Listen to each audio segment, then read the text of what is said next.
Directive principle of state policies की जैसे कि हम बात कर रहे थे पुराने लेक्चर में अपने, इसमें अगर हम कहें कि कॉन्स्टिट्यूशन में आपको दो प्रकार के अधिकार दिए गए हैं, ठीक है। एक तो एक इंडिविजुअल्स के लिए है, एक इंडिविजुअल के वेलफेयर के लिए है, और एक है सोसाइटी वेलफेयर के लिए। सोसाइटी वेलफेयर के लिए मतलब एक लोगों के इंडिविजुअल के कल्याण के लिए, उनके इंडिविजुअल वेलफेयर के लिए, और एक पूरे समाज के वेलफेयर के लिए, सोसाइटी के वेलफेयर के लिए। जब भारत आज़ाद हुआ 1947 में, उस समय हमारे सामने दो चुनौतियां थी। एक तो हम अंग्रेजों की गुलामी से आज़ाद हो गए थे, तो हमको क्या हुआ था, कॉलोनियल हमको फ्रीडम एक तरह से मिल चुकी थी, हम अंग्रेजों की दास्ता से मुक्त हुए थे, ठीक है। लेकिन सिर्फ हम फ्रीडम और लिबर्टी की जब हम बात करते हैं, तो हम फ्रीडम और लिबर्टी की जब हम बात करते हैं तो दो बातें होती हैं। यहाँ पर तो आप किसी फॉरेन, अगर आप ऐसे कंट्री है जो आपके ऊपर नियंत्रण कर रखी है, आपकी पॉलिसी मेकिंग पर नियंत्रण कर रखी है, आपको पूरी तरीके से अपने कंट्रोल में कर रखी है, जो भी आपके यहाँ पॉलिसी फॉर्मेशन हो रहा है वो उनके अकॉर्डिंग हो रहा है, अगर उन सब चीज़ों से आपको मुक्ति मिल जाती है, अगर उन सब चीज़ों से आपको मुक्ति मिल जाती है, तो उसको कहा जाता है कि फ्रीडम है। लेकिन सिर्फ फ्रीडम मिलने से आपको कुछ भी करने का, जैसे आपको फ्रीडम ऑफ एक्सप्रेशन की बात करते हैं, ठीक है, फ्रीडम ऑफ एक्सप्रेशन, कहीं भी आपको जाने का, कोई भी आपको इंडस्ट्री लगाने का, कुछ भी व्यवसाय करने का, कुछ भी किसी भी जॉब में जाने का, अगर वो सारे अधिकार आपको चाहिए तो सिर्फ इससे नहीं आता है। वो चीज़ें आती हैं लिबर्टी में, जहाँ पर फ्रीडम के साथ साथ एक इंडिविजुअल स्वयं में अपने आप में क्या करना चाहता है वो भी देखा जाता है। एक इंडिविजुअल, आप सिविल सर्वेंट बनना चाहते हैं, सिविल सर्विसेज में जाना चाहते हैं, आप अपना एक खुद का बिजनेस तैयार करना चाहते हैं, आप कोई मूवीज़ देखना चाहते हैं, आपके कुछ अपने थॉट्स हैं, पॉलिटिकल थिंकिंग है या कोई भी थिंकिंग है, तो आपको इंडिविजुअल को क्या क्या चीज़ें चाहिए, आपके अपने अधिकार क्षेत्र क्या है, वो तब मिलता है जब लिबर्टी मिलती है। और इसी प्रकार की इन सब इंडिविजुअल लिबर्टीज़ देने का प्रयास किया गया था किसमें, फंडामेंटल राइट्स में, मूल अधिकारों में, जिसके बारे में हमने पार्ट 3 में पढ़ा था। डिटेल में तो खैर अभी नहीं कर सकते हैं चीज़ों को, ऑलरेडी हमने 10-12 लेक्चर्स में इसको कवर किया है, तो एकदम से रिवाइज तो करना पॉसिबल नहीं होगा। बट फंडामेंटल राइट्स जो हमारे बात करते हैं वो इंडिविजुअल वेलफेयर की बात करते हैं। इनका मकसद क्या था, इनका मकसद एक तरीके से सरकार पर, गवर्नमेंट पर, स्टेट पर कंट्रोल करना था। कैसे कि संविधान ने, कॉन्स्टिट्यूशन ने हर एक भारतीय नागरिक को, और कुछ केसेस में जो हमारे फॉरेन पर्सन्स हैं जो यहाँ पर हमारे यहाँ रह रहे हैं, भारत में रह रहे हैं, उनके विषय में कुछ आपको राइट्स दिए हैं। और वो राइट्स जो हैं, जो आपको कॉन्स्टिट्यूशन ने दिए हैं, अगर उसमें कोई कमी या कटौती करने का प्रयास कौन करता है, उसमें कुछ कमी करने का प्रयास करती है कौन, हमारी गवर्नमेंट, तो उस केस में आप सीधे के सीधे सुप्रीम कोर्ट में जाके बोलेंगे कि भैया, सुप्रीम कोर्ट से आप ये कह सकते हैं कि गवर्नमेंट हमारे अधिकारों में कटौती कर रहा है। जैसा अक्सर आप सुनते होंगे, अक्सर इस तरीके के विवाद आपको सामने दिखने को मिलते होंगे कि सुप्रीम कोर्ट में कई केसेस आ जाते हैं और पॉलिटिकल पार्टीज ये आरोप लगाती हैं कि हमारी अभिव्यक्ति की स्वतंत्रता को खतरा है, इस तरीके से बातें होती हैं। तो वो क्या होती हैं, ये जो आपको कॉन्स्टिट्यूशन ने राइट दिए हैं उस पर कमी या कटौती करने का अगर प्रयास कर रही होती है सरकार, तो आप सीधे सुप्रीम कोर्ट में जा सकते हैं। इसका मतलब क्या हुआ, इसका मतलब जो फंडामेंटल राइट्स हैं वो सरकार को कुछ भी करने से रोकते हैं। क्या करने से रोकते हैं, जो आपको अधिकार दिए गए हैं कहाँ पर, कॉन्स्टिट्यूशन में, उनको करने से, अगर उसमें कमी करने से रोकते हैं। वो ये सरकार को कहते हैं ये चीज़ तो आप नहीं कर सकते। ये किसकी बात थी, फंडामेंटल राइट्स की, जो इंडिविजुअल के वेलफेयर पर बेस्ड है। बट वहीं पर हम जब आ जाते हैं डीपीएसपी में, डीपीएसपी में जब हम आ जाते हैं तो डीपीएसपी में हमने क्या देखा था, ये पूरे सोसाइटी के वेलफेयर की बात करता है।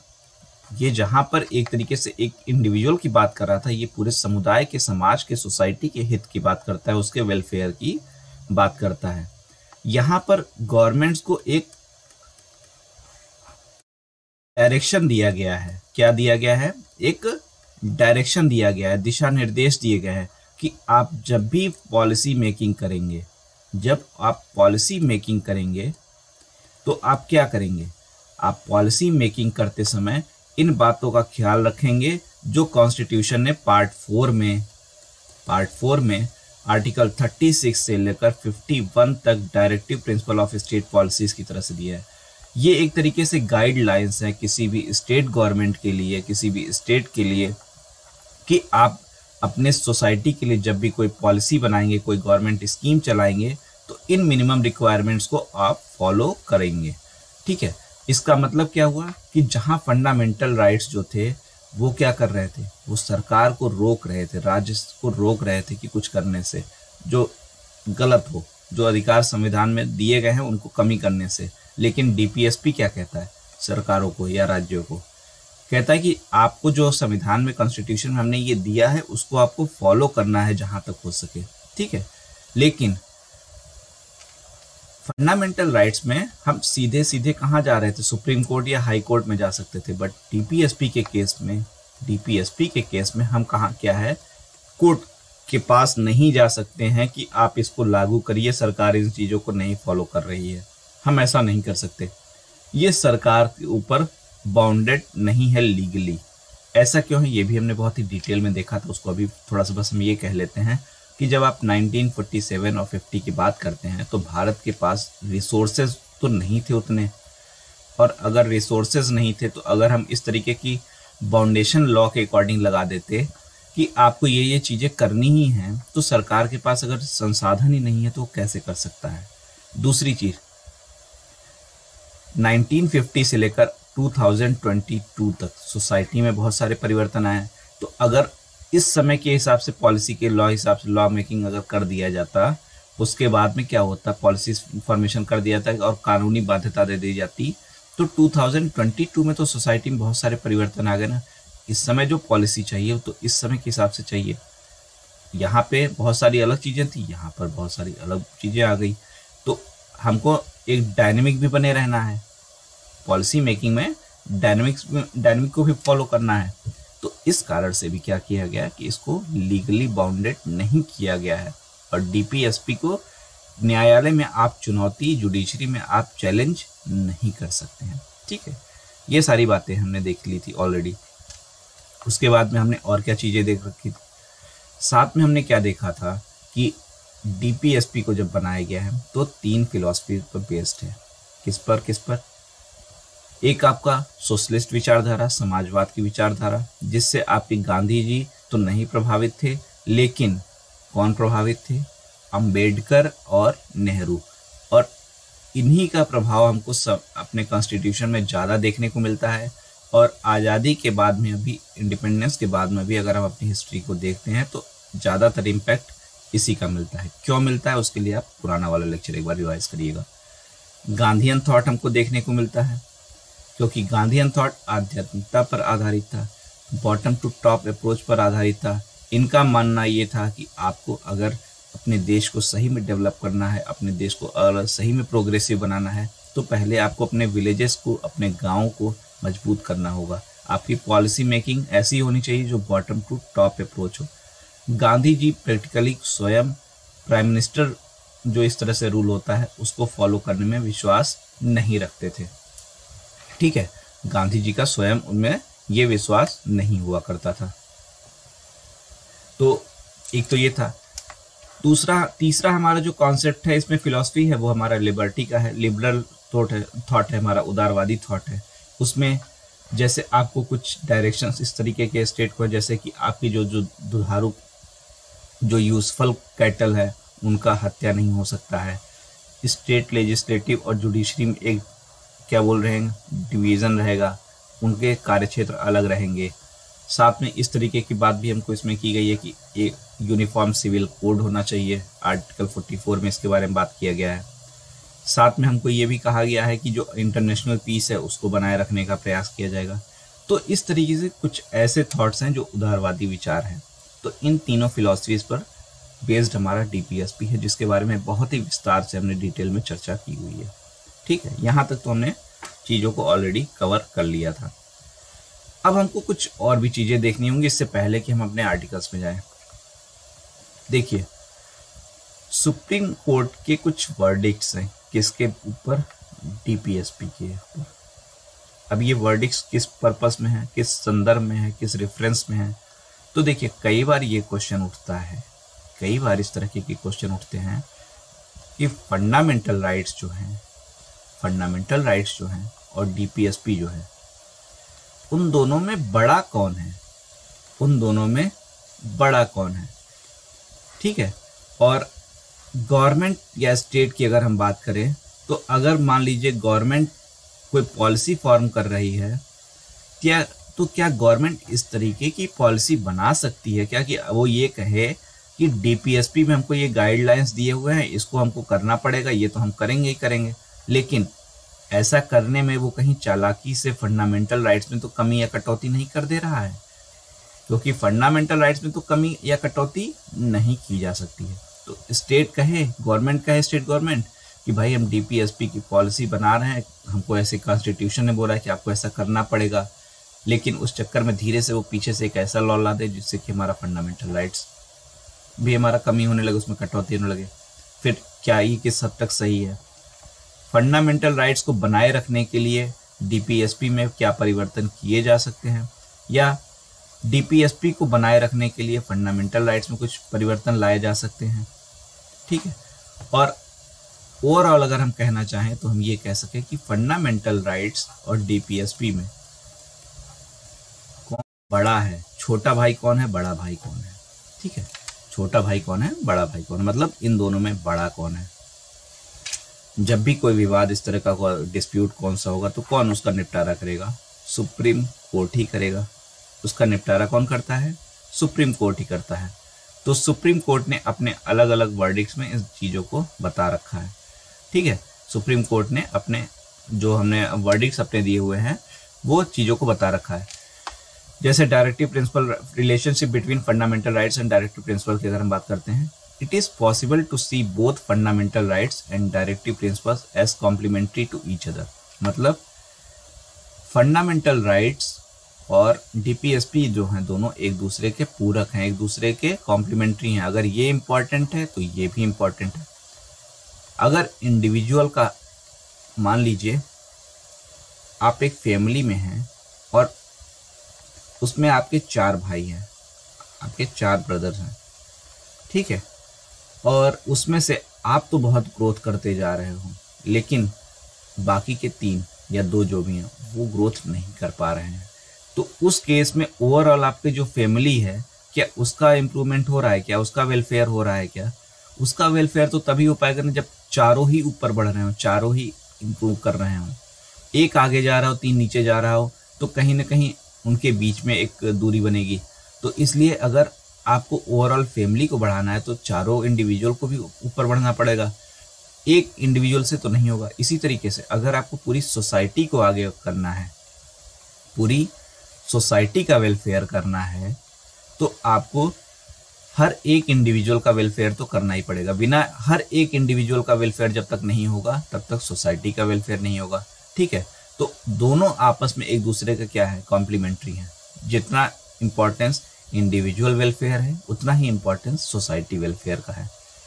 Fundamental rights restrain the government from doing certain things and while directive principle exhort the government to do certain things.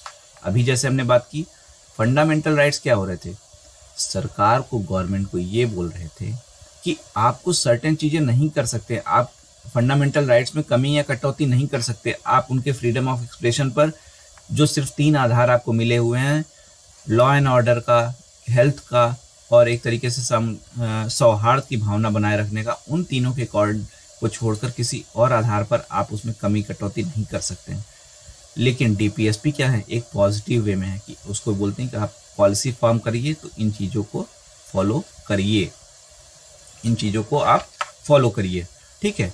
तो इस तरीके से ये डीपीएसपी क्या है, सरकार को कुछ करने के लिए कह रहे हैं, जबकि फंडामेंटल राइट सरकार को कुछ नहीं करने के लिए कह रहे हैं। डीपीएसपी पॉजिटिव सेंस में आ जाता है, फंडामेंटल राइट्स स्टेट के संदर्भ में, रेफरेंस में, निगेटिव सेंस में आ जाता है, ठीक है।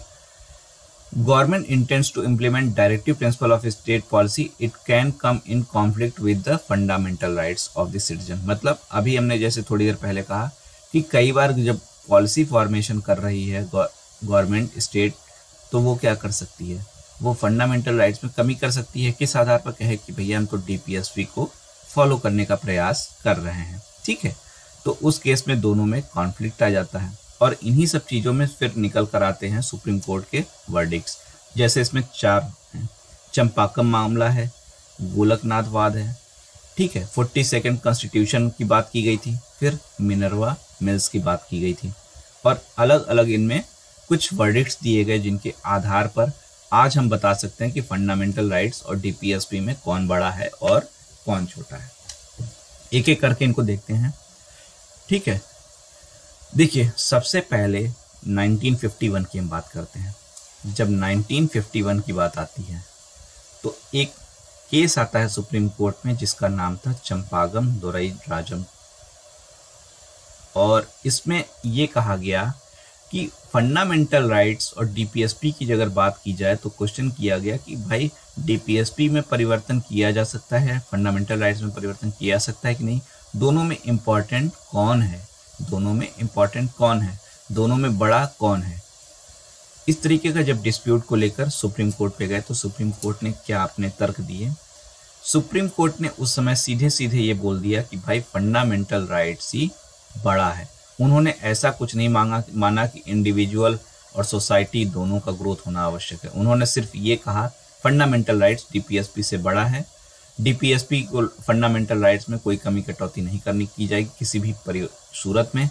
इसका रीज़न क्या उन्होंने दिया, एक तर्क क्या दिया, इन्होंने कहा कि भाई डीपीएसपी की कोई कानूनी बाध्यता नहीं है, लॉ अबाइडिंग नहीं है, लॉ बाउंडेशन नहीं है इसमें, लेकिन फंडामेंटल राइट्स में लॉ का बाउंडेशन है, ठीक है। और डीपीएसपी सिर्फ एक गाइडलाइन है, उससे ज़्यादा कुछ नहीं है। ऐसा सुप्रीम कोर्ट ने इस मामले में 1951 के चंपागम मामले में बोला। मतलब इसमें उन्होंने सीधे सीधे क्या कह दिया कि डीपीएसपी क्या है, छोटा है और फंडामेंटल राइट बड़ा है। चलती रही चीज़ें 15-16 साल तक ऐसे ही। 1967 में फिर से एक याचिका आती है, कहाँ पर, गोलकनाथ में, ठीक है। गोलकनाथ की एक याचिका आती है कहाँ पर, सुप्रीम कोर्ट में। अब थोड़ा सा परिवर्तन लाती है सुप्रीम कोर्ट। इस समय सुप्रीम कोर्ट क्या कहती है कि डीपीएसपी को मजबूत करने के लिए, डीपीएसपी को इम्प्रूव करने के लिए फंडामेंटल राइट्स में कोई भी परिवर्तन या संशोधन नहीं किए जा सकते हैं, ठीक है।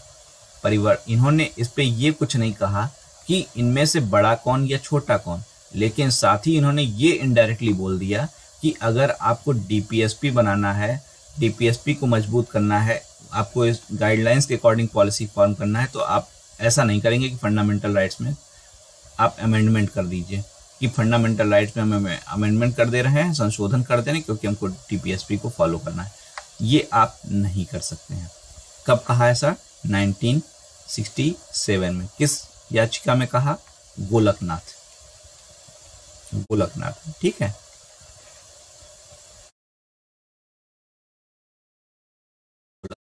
नोट्स हिंदी इंग्लिश दोनों में रहेगी क्योंकि दोनों मीडियम के स्टूडेंट्स हैं, तो ज़्यादा टेंशन नहीं लीजिएगा इसके लिए, ठीक है। ये तो बात हो गई। लेकिन उस समय सरकार किसकी हुआ करती थी? इंदिरा गांधी जी की सरकार हुआ करती थी, फुल मेजॉरिटी की सरकार हुआ करती थी, और अपने आप में एक बहुत ही उनका व्यक्तित्व दबंग टाइप का हुआ करता था। तो उन्होंने क्या किया, एक कॉन्स्टिट्यूशन में अमेंडमेंट कर दिया, ठीक है। कॉन्स्टिट्यूशन में अमेंडमेंट करते हुए उन्होंने क्या कर दिया कि ये चीज़ें डाल दी कि अगर गवर्नमेंट चाहे तो वो फंडामेंटल राइट्स में कमी या कटौती कर सकती है डीपीएसपी को मजबूत बनाने के लिए, ठीक है। फंडामेंटल राइट्स में कमी या कटौती उसको मिनिमाइज कर सकती है फंडामेंटल राइट्स को, कौन? सरकार अगर चाहे, ठीक है। लेकिन गोलकनाथवाद में क्या कहा था सुप्रीम कोर्ट ने? गोलकनाथवाद में तो सुप्रीम कोर्ट ने कहा था ऐसा कि भाई आप नहीं कर सकते हो, लेकिन यहाँ पर तो इंदिरा गांधी ने उसको परिवर्तित कर दिया, तो फिर से केस कहाँ पहुँचेगा? सुप्रीम कोर्ट ही पहुँचेगा। तो सुप्रीम कोर्ट ने सीधे सीधे ये कहा कि भाई ये आपने जो कॉन्स्टिट्यूशनल अमेंडमेंट किया हुआ है कि डीपीएसपी को आप बड़ा बनाने के लिए फंडामेंटल राइट्स में कमी कर दे रहे हैं, कटौती कर सकते हैं, ये पूरी तरीके से अनकॉन्स्टिट्यूशनल है, गैर संवैधानिक है। ठीक है, आप इसको नहीं फॉलो कर सकते हैं और इस प्रोविजन को सुप्रीम कोर्ट ने क्या कर दिया, नल एंड वॉइड कर दिया कि ये प्रोविजन नहीं माना जाएगा। और इस तरीके से जो सुप्रीम कोर्ट इंदिरा गांधी सरकार ने जो परिवर्तन किए थे उसको अवैध घोषित करते हुए कैंसिल कर दिया गया। ठीक है, ये सारी केसेस हुए कब, मिनर्वा मिल्स के मामले में ये सुप्रीम कोर्ट ने कहा। और कब कहा, 1981 में, 1980 में। 1951 से शुरुआत होती है कहानी, 67 तक पहुंचती है, 42nd अमेंडमेंट तक जाती है, फिर 80 में आ जाती है। ठीक है, उसके बाद में यहीं पर ये कह दिया सुप्रीम कोर्ट ने कि भाई डीपीएसपी और फंडामेंटल राइट्स दोनों ही आपस में क्या हैं, बराबर हैं, किसी एक में कमी या कटौती नहीं होगी, दोनों आपस में बराबर हैं, दोनों का अपना सिग्निफिकेंस है, दोनों में कोई छोटा या बड़ा नहीं है। और इसके बाद से आज तक यही फिलॉसफी चली आ रही है कि डीपीएसपी और फंडामेंटल राइट्स के बीच में अगर आपसे कुछ भी पूछा जाता है कि क्या बड़े हैं या छोटा कोई है, तो ऐसा नहीं है, दोनों बराबर हैं। किस आधार पर आप कह सकते हैं, तो सुप्रीम कोर्ट के मिनर्वा मिल्स के मामले के याचिका के वर्डिक्ट के आधार पर ये कह सकते हैं। तो आप दे सकते हैं कि एक कंटिन्यूटी में एकदम से सुप्रीम कोर्ट ने इस तरह की अपना वर्डिक्ट नहीं दिया, उन्होंने 30 साल तक का लगभग समय लिया और उसके बाद में ये डिसीजन दिया है और आज भी इसी को फॉलो कर रहे हैं। पीछे तर्क उन्होंने क्या दिया, वही, दोनों का अपना सिग्निफिकेंस, अपना इंपॉर्टेंस है, बिना इंडिविजुअल के सोसाइटी नहीं चल सकती, सोसाइटी बिना इंडिविजुअल के नहीं चल सकती, दोनों का आपस में डेवलपमेंट, इंटरेक्शन पूरी तरीके से अच्छे से होना इंपॉर्टेंट है। ठीक है, तो इस तरीके से हम ओवरऑल में क्या देखते हैं, किसके विषय में, डीपीएसपी के विषय में। एक बार अगर हम ओवरऑल देखें तो इसका उद्देश्य क्या है, गवर्नमेंट इस तरीके की पॉलिसीज बनाएगी, गाइडलाइंस, उसके लिए गाइडलाइंस दिए गए हैं कि वेलफेयर ऑफ पीपल हो, वेलफेयर ऑफ सोसाइटी हो, इकोनॉमिकल एंड पॉलिटिकल जस्टिस हो सके। और आपको याद होगा कि प्रीएम्बल की जब हमने बात की थी तो हमने इन्हीं तीनों चीज जस्टिस की बात की थी, social, economical and political justice आपको। ठीक है, इतनी चीज आप अपने एक साथ में अगर नोट्स नहीं बना पा रहे हैं चीज़ों को जल्दी हो तो एक बार पहले केवल सुनने पे फोकस करिए, उसके बाद में आप एक साथ में रिकॉर्डिंग देख के नोट्स बना सकते हैं।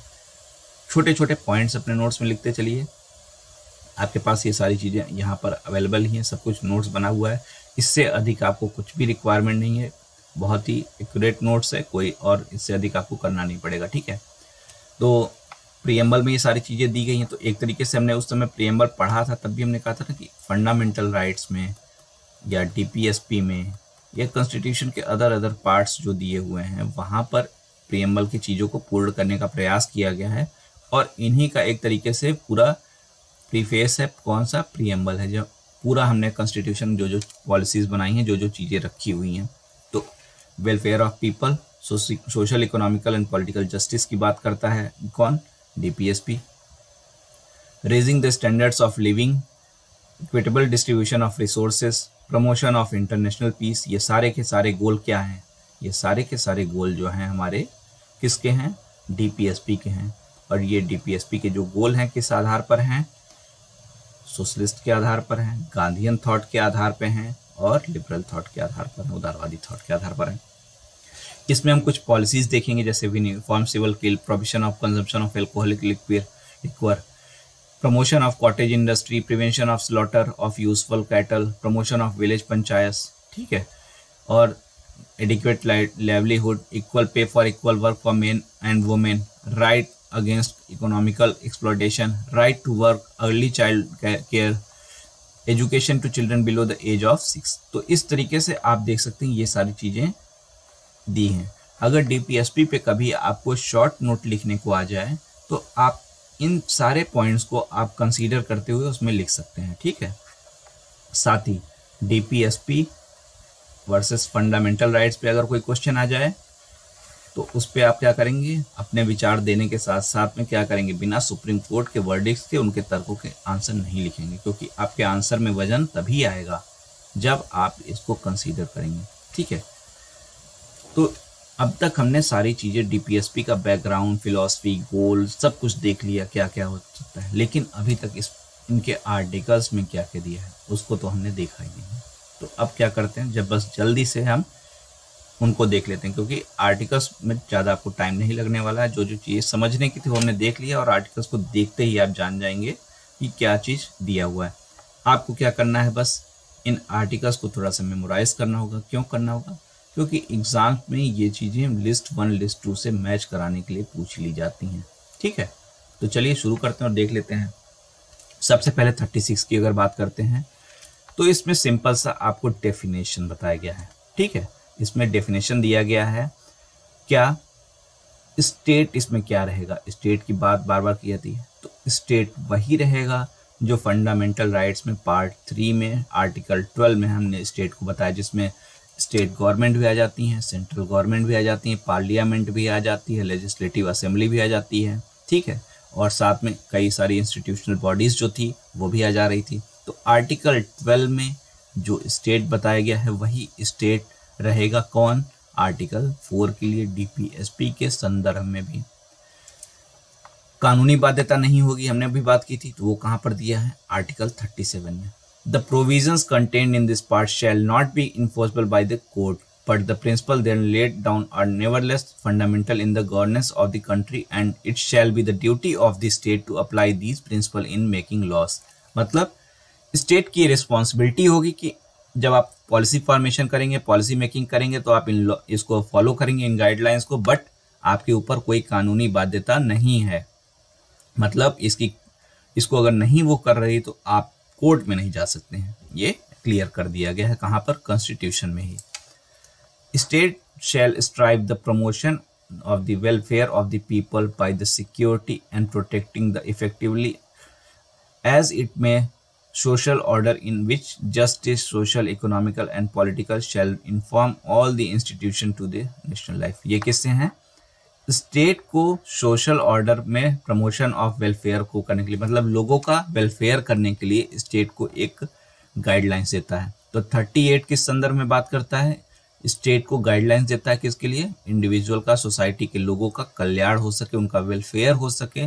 तो एक तरीके से पब्लिक वेलफेयर की बात कौन सी आर्टिकल कर रहा है? 38(1)। ठीक है, स्टेट के बारे में ये चीज कहता है। 36 स्टेट के डेफिनेशन बताता है। 37 डीपीएसपी की कानूनी और जो लीगली क्या सिचुएशन है उसको बताता है। 38 ये कहता है कि स्टेट सोशल वेलफेयर के हिसाब से कार्य करेगा। ठीक है, 38(2) क्या कह देता है?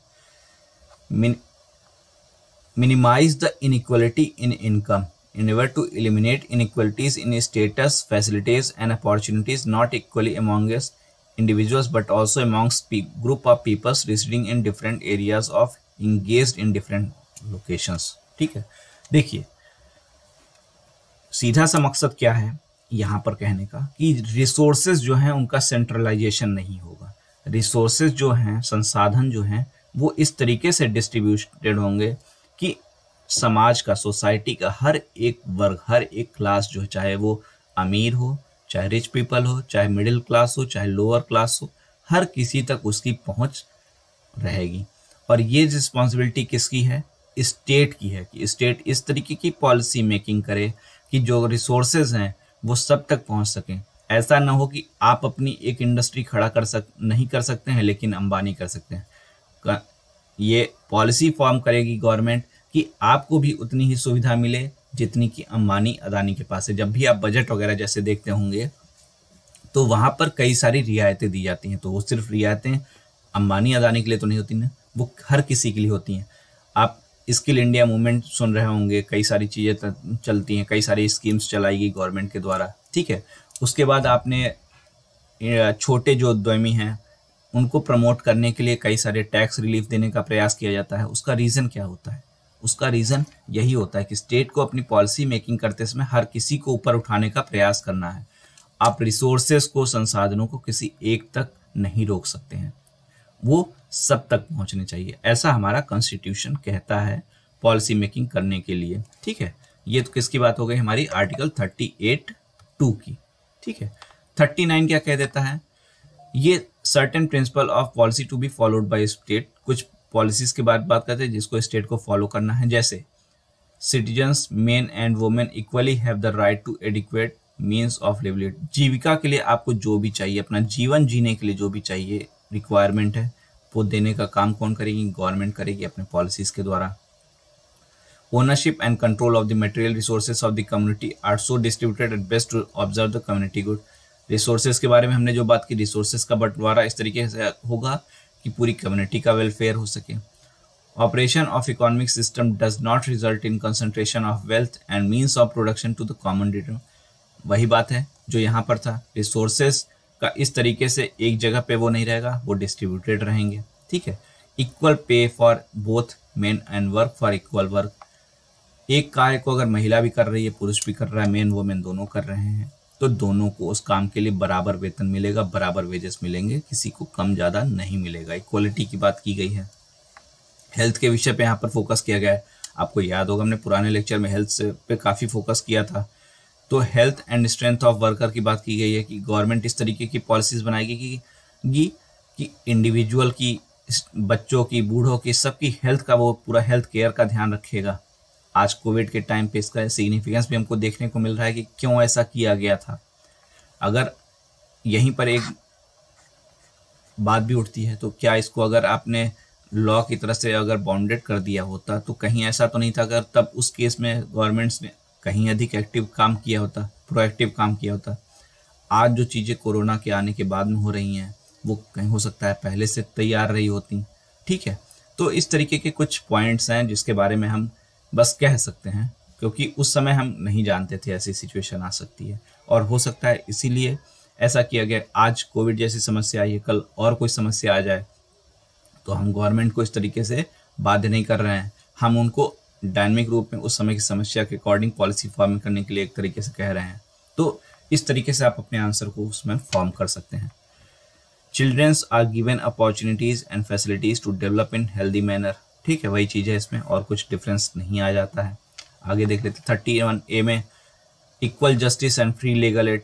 किसी को अगर कहीं कोई ऐसा व्यक्ति जिसके पास वकील, लॉयर वगैरह करने की सुविधा नहीं है, उसके पास संपत्ति नहीं है, तो लीगल एड उसको प्रोवाइड कराएगी। गवर्नमेंट इस तरीके की लॉ बनाएगी कि अंबानी ऊपर ना रहें और नीचे वाला इंसान नीचे ना रहे, मतलब लॉ के संबंध में सब लोग बराबर रहें, इक्वल जस्टिस सबको मिल सके। इस तरीके की पॉलिसी फॉर्मेशन कौन करेगा? इस तरीके की पॉलिसी फॉर्मेशन स्टेट करेगा। ऑर्गेनाइजेशंस ऑफ विलेज पंचायत की बात की गई है। गांधी जी के विचार थे, क्या थे? पंचायती राज का व्यवस्था का गठन किया जाए, पंचायतों को मजबूत किया जाए। तो ऑर्गेनाइज विलेज पंचायत करने के लिए, पंचायती राज गठन की व्यवस्था करने के लिए कहा गया आर्टिकल 40 में कहा गया। 41 में वो क्या कहा गया? Right to work and education to public assistance. ठीक है, चाहे वृद्ध हों, चाहे महिलाएं हों, चाहे पुरुषों को, सबको अपने अपने एरिया में काम करने का, व्यक्ति को कार्य करने का, जिससे वो अपना अर्निंग कर सकें, उसके अधिकार देने का, उनको शिक्षा प्राप्त करने का अधिकार देने का प्रयास किससे किया गया? DPSP में। स्टेट को ये कहा गया कि आप ऐसी पॉलिसी बनाइए कि हर किसी को एक अपॉर्चुनिटी मिल सके, अवसर मिल सके, जिससे वो एम्प्लॉयमेंट पा सकें, जिससे वो एजुकेशन पा सकें। ठीक है, साथ में 42 में आप आज देखिए डेवलप कंट्रीज में महिलाओं की स्थिति और हमारे यहाँ देखिए, बहुत सारे आप परिवर्तन पाएंगे। ठीक है, और इवन रियलिटी ये है कि हम जब महिला एम्पावरमेंट, वुमेन एम्पावरमेंट की बात करते हैं तो हम कहीं ना कहीं बहक जाते हैं। एक्चुअल वुमेन एम्पावरमेंट होता क्या है, हम उसमें भी बहक जाते हैं। इवन वुमेन ऑर्गेनाइजेशंस जो हैं वो भी बहक जाती हैं। ठीक है, रियलिटी से दूर हट जाते हैं। हम वेस्टर्न को अपनाने को ही वुमेन एम्पावरमेंट समझ लेते हैं, बट वुमेन एम्पावरमेंट अपने आप में बहुत ही ब्रॉडर कॉन्सेप्ट है, जहाँ पर महिलाओं के अधिकारों की बात की गई है, साथ ही उनके हेल्थ की बात होती है, उनके वेलफेयर की बात होती है। तो ऐसी ही एक रिलीफ की बात की गई है। कहाँ पर? 42 आर्टिकल में स्टेट को कहा गया है कि स्टेट इस तरीके की पॉलिसी बनाएगा कि मैटर्निटी रिलीफ मिल सके। जैसे आप 26 वीक्स का क्या मिलता है महिलाओं को, प्रेग्नेंट, अगर वो जॉब में है, प्रेग्नेंट हैं, तो उनको 26 वीक का एक रिलैक्सेशन मिलता है, छुट्टी मिलती है। ठीक है, वो कहाँ से आता है? यहीं से आता है, क्योंकि यहाँ पर ऐसी गाइडलाइंस दी हुई हैं। State shall endeavor secure by suitable legislation to economic organization or in other way to all workers, agriculture, industry और otherwise work। मतलब जो ग्रामीण क्षेत्र हैं आपके, जो विलेज एरिया हैं, जो आपके विलेज इंडस्ट्रीज़ हैं, उनको प्रमोट करने का कार्य किया जाएगा। लोगों को आर्थिक रूप से उनका वेलफेयर हो सके, इसके लिए उनको वेजेस वगैरह प्रॉपर मिल रहे हैं, इसका कार्य किया जाएगा। ठीक है। Participation of worker in the management in of the industries, मतलब मैनेजमेंट में अगर एक इंडस्ट्री है तो वहाँ पे वर्कर भी काम कर रहा होगा, मैनेजर भी कर रहा होगा, तो वहाँ पर वर्कर को बाहर नहीं रखा जाएगा पूरी तरीके से। मैनेजमेंट में एक तरीके से उसकी भी हिस्सेदारी रहेगी, वो भी अपने डिसीजंस या फिर अपने विचार थॉट्स रख सकता है, ऐसा 43A ने कहा। 43B ने कहा प्रमोशन ऑफ कोऑपरेटिव सोसाइटी। आज कितने कोऑपरेटिव सोसाइटी बने हुए हैं उसके विषय में कहा गया है, state shall endeavour to promote voluntary promotion, autonomous functioning, democratic control and professional magnitude of cooperative society. और आज अगर आप लास्ट जैसे रियल अभी करंट में बजट आया है उसमें अगर आप देखेंगे तो कोऑपरेटिव सोसाइटीज़ को भी इस तरह से प्रमोट करने के लिए उनके टैक्सेस वगैरह जो लगते हैं, अल्टरनेटिव टैक्सेस वगैरह, उसको डिक्रीज किया गया जिससे वो भी ग्रोथ कर सकें। तो ओवरऑल कहने का मतलब क्या है कि कोऑपरेटिव सोसाइटी भी आगे बढ़ सकें, ऐसे प्रोविज़न किए गए हैं कॉन्स्टिट्यूशन के द्वारा और ऐसे गाइडलाइंस दी गई हैं कॉन्स्टिट्यूशन के द्वारा, किसको, गवर्नमेंट को। ठीक है। 44 क्या कहता है, जिसके बारे में अक्सर बात होती है, यूनिफॉर्म सिविल कोड। हालांकि अभी तक ये बात आई नहीं है, लेकिन कभी भी गवर्नमेंट इस तरह की पॉलिसी तो लाई सकती है। शायद कोविड ना आया होता तो अब तक तो पॉलिसी आ भी चुकी होती। 45 क्या कहता है, state shall endeavour to provide early childhood care and education for children until they complete the age of 6। 45 में बच्चों की शिक्षा के विषय में बात की गई है। 46 क्या कहता है, 45 के बाद, the state shall promote with special care education and economic interest of weaker section, मतलब वीकर सेक्शन जो समाज का है उसको वेलफेयर करने के लिए शेड्यूल कास्ट, ओबीसी वगैरह जो भी हैं, शेड्यूल ट्राइब्स वगैरह जो हैं, उनका एक्सप्लॉयटेशन ना हो, उनको इम्प्रूव किया जा सके, ऐसी पॉलिसी बनाई जाए। 46 ये कहता है। ठीक है। ये सब गाइडलाइंस हैं। State shall regard the raising of the level of nutrition and the standard of living of the people. यहाँ ये भी देखिए कहीं ना कहीं हेल्थ से ही जुड़ा हुआ है। अगर आप हेल्थ केयर से ही जुड़ा हुआ है, न्यूट्रिशन को इम्प्रूव करना है, उनका लिविंग स्टैंडर्ड इम्प्रूव करना है, तो हेल्थ को इम्प्रूव करना पड़ेगा ना। तो ये सारी चीज़ें भी इंस्ट्रक्शन कौन देता है, डीपीएसपी देता है। डीपीएसपी ने हेल्थ पर बहुत सारा फोकस किया हुआ है, ओल्ड एज में हेल्थ की बात कर रहा है, वुमेन हेल्थ केयर की बात करता है, प्रसूति वगैरह के समय में, उनके प्रेगनेंसी के समय में। State shall endeavor to organize agriculture and animal husbandry on modern and scientific lines and shall particular take steps for preventing and improving the breeds, prohibiting the slaughter of cows and calves। अब देखिए गौ हत्या के बारे में कई बार देखिए चीज़ें आती हैं, उसको ये कहा जाता है कि हमारा अधिकार है, ये है, बट साथ ही सुप्रीम कोर्ट की आप इसको भी तो देखिए गाइडलाइंस को, सुप्रीम कोर्ट ने ये गाइडलाइन बना रखी है, सुप्रीम कोर्ट ने सॉरी कॉन्स्टिट्यूशन है कि काउज काफ्स जो होंगे उनका स्लॉटर नहीं किया जाएगा, जो ब्रीड्स हैं उनको इम्प्रूव करने का प्रयास किया जाएगा, साइंटिफिक वे में इम्प्रूव किया जाएगा, एनिमल हस्बेंड्री को सिक्योर किया जाएगा। ठीक है। एग्रीकल्चर को इम्प्रूव करने का प्रयास किया जाएगा और ये सारे पॉलिसीज बनाएगी कौन, स्टेट गवर्नमेंट्स बनाएंगे। ठीक है। तो ये हमारा आ जाता है। उसके बाद में 48A क्या कहता है, state shall endeavour to protect and improve the environment. आपको पर्यावरण संरक्षण, हमने लिबरल थॉट उदारवादी विचारों की बात की थी, तो ये क्या है, वही है। पर आज दिल्ली, कानपुर, कितनी पोल्यूशन की समस्या आपको देखने को मिलती हैं। अगर इन सब चीज़ों को सही में फॉलो किया गया होता तो शायद ये समस्याएं ना देखने को मिलती। और यही सारे जो पॉइंट्स है, कभी इस तरीके के आपको जो पॉइंट्स लिखने को आ जाएं, एग्जाम में क्वेश्चन डायरेक्ट आर्टिकल कभी नहीं पूछेगा, वहाँ पर आपसे यही पूछेगा कि क्या ऐसा हो सकता था कि डीपीएसपी को अगर कानूनी बाध्यता दी गई होती तो सिचुएशंस और अच्छी होती और अच्छी स्टेट पॉलिसी मेकिंग की गई होती। तो वहाँ पर आपको पॉजिटिव वे में अगर कुछ तर्क देने हैं तो ऐसे ही देने हैं। जैसे इन्वायरमेंट प्रोटेक्शन को लेकर इसमें कहा गया, इसमें आपको कहा गया क्या, हेल्थ को लेकर इतने कॉन्सेप्ट दिए गए। ठीक है। आपको कैटल प्रोटेक्शन वगैरह के लिए जो जो चीज़ें कही गई, तो ये सारी चीज़ें कहाँ से निकल कर आई। अगर इन गाइडलाइंस को अगर अच्छी तरीके से फॉलो किया जाता तो कई सारे डिस्प्यूट आज की डेट में जो हो रहे हैं वो शायद ना हो रहे होते।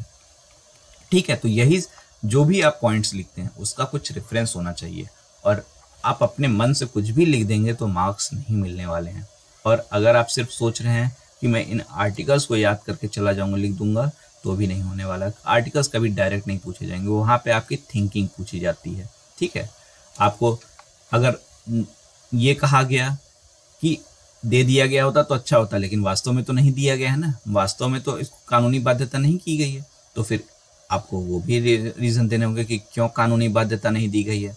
फिर आपको दोनों को कंपेयर करते हुए दोनों के बीच का एक अल्टीमेट आपको फाइनल देना है, और जब आप अल्टीमेट फाइनल देंगे तो आप अपने कॉन्स्टिट्यूशन मेकर्स को तो गलत नहीं ठहरा देंगे, उनकी बात को इंपॉर्टेंस देते हुए, वजन देते हुए अपने आंसर का कंक्लूजन करेंगे। ठीक है, तो इस तरीके से आपको डिलीवर करना है अपना आंसर को। जब भी आंसर डिलीवर किया जाता है उसका पैटर्न यही होता है कि आपको दोनों चीज़ों को लिखना पड़ता है, माइनस में भी प्लस में भी, और उसके बाद में माइनस और प्लस को मिला के आपको एक अपना कंक्लूजन निकालना रहता है, और वो कंक्लूजन ऐसा हो जिसका कुछ संवैधानिक और कानूनी बाध्यता के हिसाब से आ रहा है, मतलब कॉन्स्टिट्यूशन ने जो कहा है और सुप्रीम कोर्ट ने जो कहा है इन पर बेस्ड रहे वो, अदरवाइज ना रहे। ठीक है, आगे और देख लेते हैं क्या क्या है, थोड़ी सी और बचे हुए हैं। 50 है क्या, separation of judiciary from executive, state shall take steps of separate the judiciary from executive in public service of the state. हमारे यहाँ पूरी एक तरह से डिवीजन देखने को ही मिलता है। 51 क्या कहता है, state shall endeavour to promote international peace and security, अंतर्राष्ट्रीय शांति और सुरक्षा, maintain just and honourable relation between nation, foster respect for international law and treaty obligation in dealing of organized people with one another, encourage settlement of international dispute। ठीक है, तो इस तरीके से 51 हमारा टोटल क्या कह रहा है, इंटरनेशनल रिलेशंस की बात करता है। ओवरऑल हमारा 36 से 51 तक यही है, और जो जो हमने कॉन्सेप्ट फिलॉसफीज देखी थी उन्हीं पर बेस्ड ये गाइडलाइंस दी गई हैं। इनकी कोई कानूनी बाध्यता नहीं है, बट ये इस तरीके के बनाए गए हैं कि स्टेट इनको फॉलो करेंगे। कब फॉलो करेंगे, जब भी वो पॉलिसी की मेकिंग करेंगे। ठीक है, तो इतनी चीज़ें हमारी किसमें आती हैं, टीपीएसपी की, जिसको हमने अपने पिछले 3 लेक्चर्स में अगर हम कहें तो हमने बहुत ही डिटेल में किया है। ठीक है।